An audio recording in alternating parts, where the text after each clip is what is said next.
What's up, everybody? So we are doing, I guess you could call it breaking news, even though it's not really breaking news. It was breaking news probably at like 11 o'clock last night. Yeah. But Kevin McCarthy is officially Speaker of the House.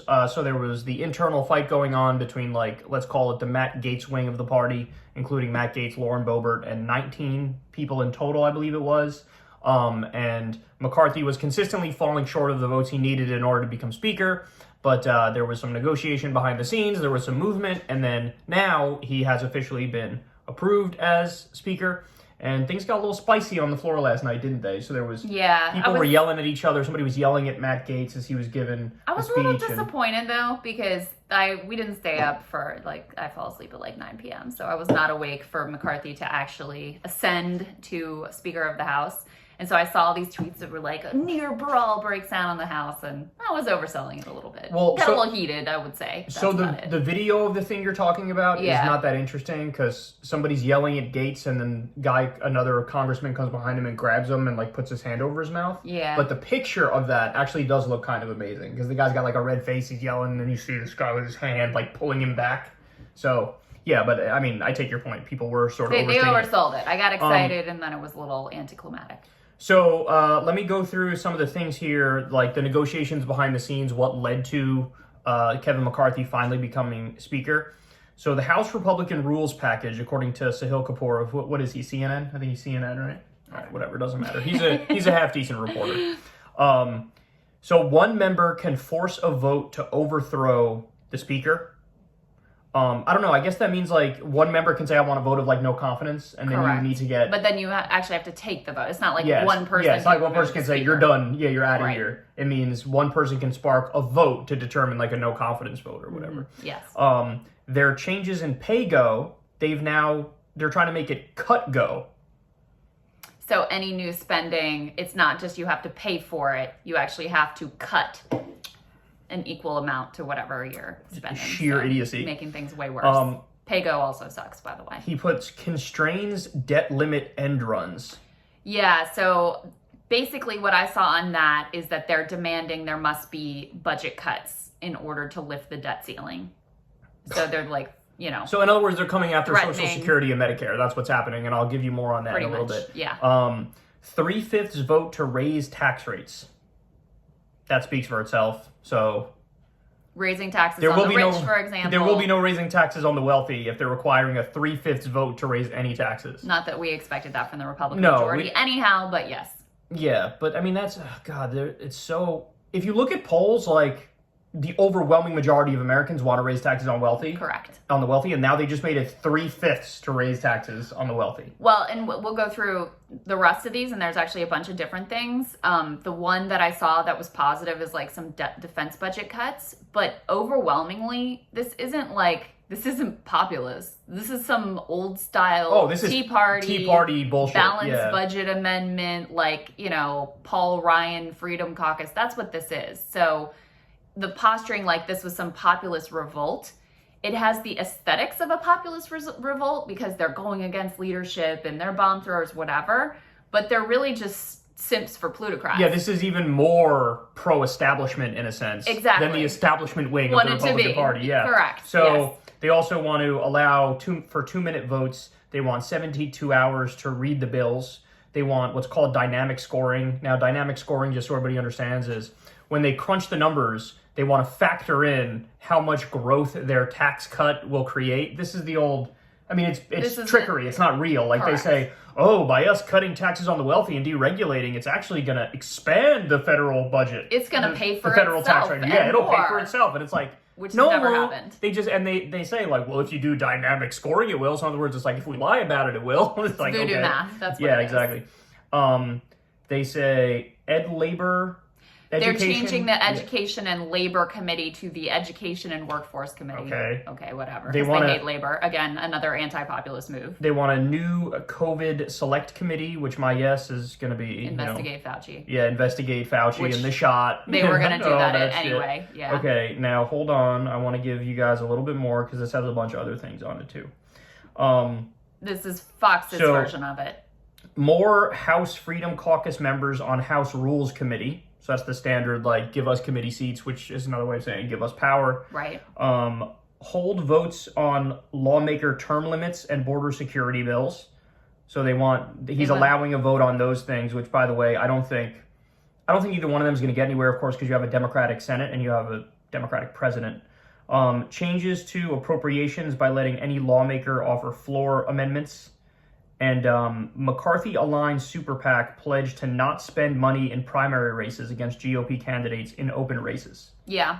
So there's sort of two categories here of concessions. One of them is just we want more power within the caucus. You know, we want to be able to have one member be able to do this motion to vacate, which is the vote of no confidence. We want these certain committee positions. We want more people on the Rules Committee. And even that connects to the other goal, which is largely like, we want to stop the spending and we want to stop, you know, any sort of like positive direction for working class people effectively. So it's a lot of like Tea Party type, balanced budget, radical libertarian type economic demands of the type that, you know, the leadership of the Republican Party has been dealing with from 2010 on.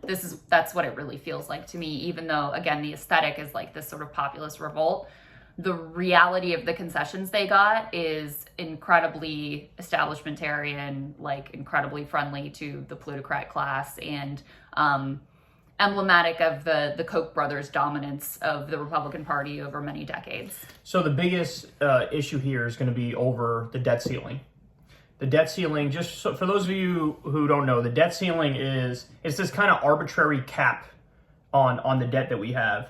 And you know, it's stupid to even have a ceiling because it's really about the money we've already spent. We've already allocated that money. We've already appropriated that money in the budget. And so this is just a matter of like, are you going to pay your debts? Like, is the United States good on its word? Right. And they want to do force a showdown on the debt ceiling because every time the debt ceiling vote comes up, they always end up raising it because if you don't raise it, you spark a severe recession and or depression and you basically destroy the economy of the United States of America and make it so that our word is worthless on the global scene. Yes. So they want to force a fight over the debt ceiling to force cuts on Social Security, Medicare, Medicaid.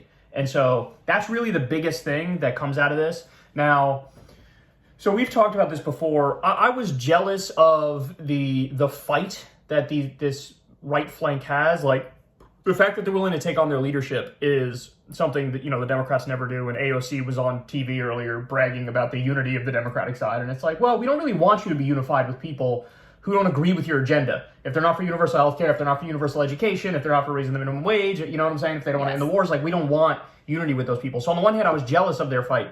But then on the flip side, I always made the point, the things that they were fighting for were stupid.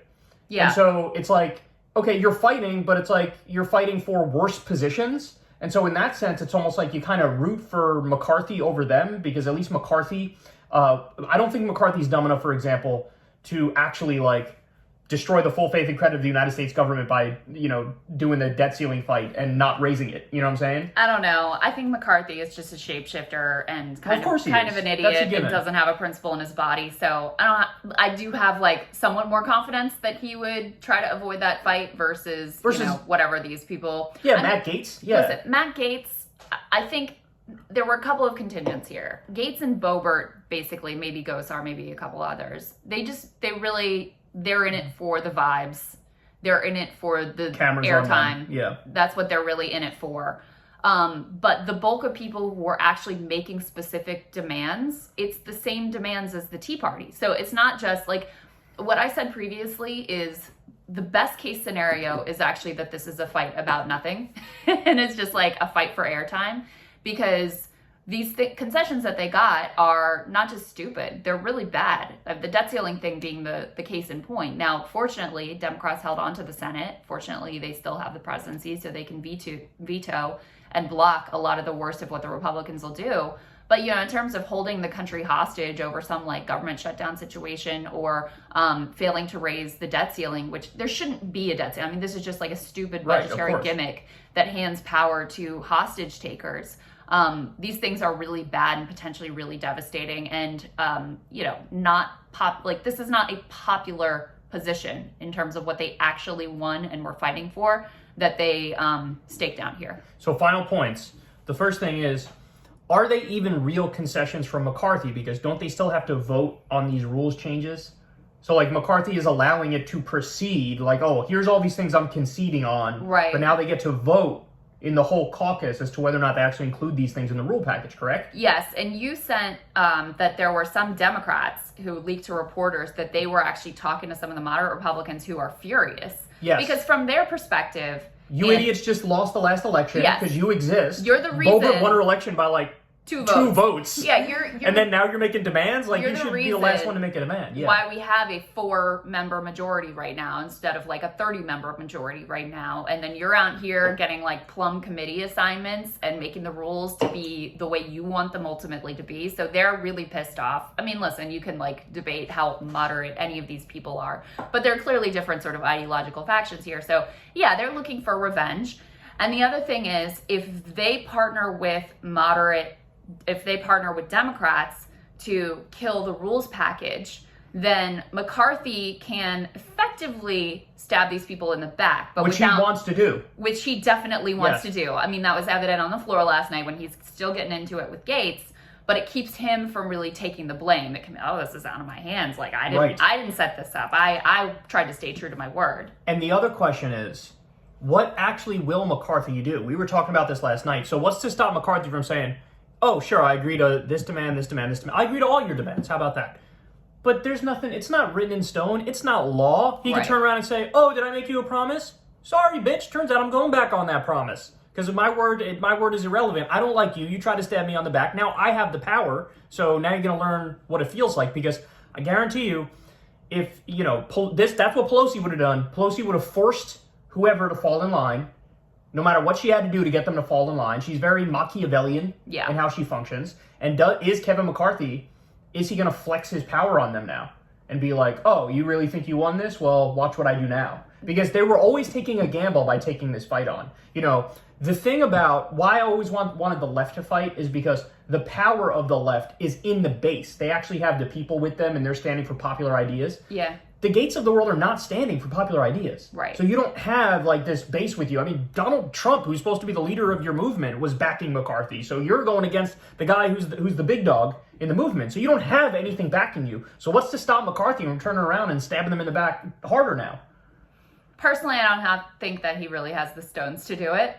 I think he'd be more likely to kind of behind the scenes try to set up like this deal between the Democrats and the moderate Republicans to make it appear like he was trying to. We're saying the same thing in a different way because that's what I mean. When you don't mean he's going to overtly come out and be like, no, he's not going to call a press conference and be like, fuck you, fuck you, fuck you. No, he's going to do the standard, Machiavellian politics. I could definitely see that. Oh, you think you got something out of this? No, it's actually going to be worse for you than it would have been if you did nothing. Yeah. Yeah, I So. could definitely see that happening. Anyway, that was the fight. That was the conclusion, and we shall see what happens from here.